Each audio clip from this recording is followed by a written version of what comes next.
పార్వతీపురం మన్యం జిల్లా కొమరాడ మండలం అర్థం గ్రామ సమీపంలో కొమరాడ మండలంలో పనిచేయనున్న గ్రీన్ అంబాసిడర్ కార్మికులకు అన్ని విధాలు ఆదుకోవాలని కోరుతూ విలేకరుల సమావేశం ఏర్పాటు చేయడం జరిగింది।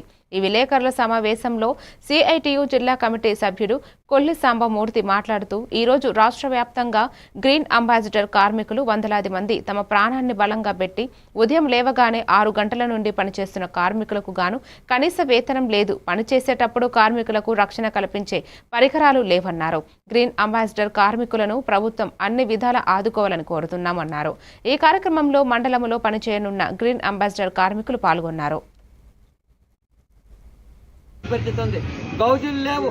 ఈరోజు గ్రామంలో ఉదయం నుండి సాయంత్రం వరకు పారిశుద్ధ్యం మెరుగుపరిచి ప్రజలకు ఆరోగ్యాన్ని ఇస్తున్న ఈ కార్మికులకి కనీసం రక్షణ లేదు। కనీసం ప్రభుత్వం జీతం పెంచమన్నారు, 6,000 రూపాయలు జీతం ఇస్తున్నారు।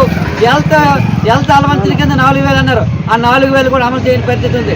ఇలాగైతే నెలకు 10,000 రూపాయలు వచ్చే పరిస్థితి ఉంది, ఆ 10,000 కూడా చక్రం రాని పరిస్థితి ఉంది। గౌజులు లేవు, పారలు లేవు, కనీస ఏవైతే ఉన్నాయో ఆ తొట్టిపళ్ళు కూడా ఈయన సొంత డబ్బులతో బాగు చేసుకునే పరిస్థితి ఉంది। వీళ్ళకి జ్వరం వచ్చి వీళ్ళకి పట్టించుకునే పరిస్థితి ఉంది।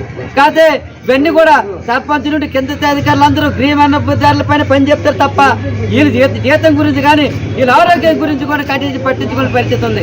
కాబట్టి ఇలాంటి సందర్భంలో గ్రీన్ అంబాసిడర్లకి నెలకి 15,000 రూపాయలు జీతం ఇవ్వాలి। అలాగే గౌజులు మొత్తం ఈ సంబంధించిన పారిశుద్ధ్య కార్మికులకు సంబంధించిన అన్ని రకాల వస్తువులు కూడా అందజేసి అలాగే ఇప్పటికే తొట్టిపళ్ళు ఇచ్చారు, ఆ తొట్టిపళ్ళు మెయింటెనెన్స్ కూడా అదనంగా 2,000 రూపాయలు ఇవ్వాలి। అన్ని విధాలుగా ఈ ఎవరైతే ఉన్నారో గ్రీన్ అంబాసిడర్ కార్మికులను ఆదుకోవాలని చెప్పి ప్రభుత్వం డిమాండ్ చేస్తున్నాం। లేని ఏళ్ల భవిష్యత్తులో మా పెద్ద ఎత్తున గ్రీన్ అంబాసిడర్ అందరితో కలిసి ఆందోళన చేస్తామని చెప్పి తెలియజేస్తున్నాం।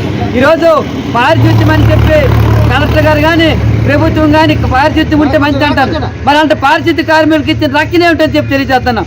ఏదేమైనా ఈ పారిశుద్ధ్య కార్మికుల పైన ప్రభుత్వం చిత్తశుద్ధి లేదు కాబట్టి ఇప్పటికైనా 10,000 రూపాయలు ఏవైతే 10,000 రూపాయలతో పాటు అదనంగా ఈ సామాన్లు కొనుక్కోవడానికి, గౌజులు కొనుక్కోవడానికి, యూనిఫారం కొనుక్కోవడానికి కూడా డబ్బులు ఇచ్చి ఆదుకోవాలని చెప్పి మేము రాష్ట్ర ప్రభుత్వం డిమాండ్ చేస్తున్నాం। ఈ సందర్భంగా డిసెంబర్ 1వ తేదీన కొమరాడ ఎంపీడీఓ కార్యాలయం గుంటూరులో డ్రగ్స్ కలకలం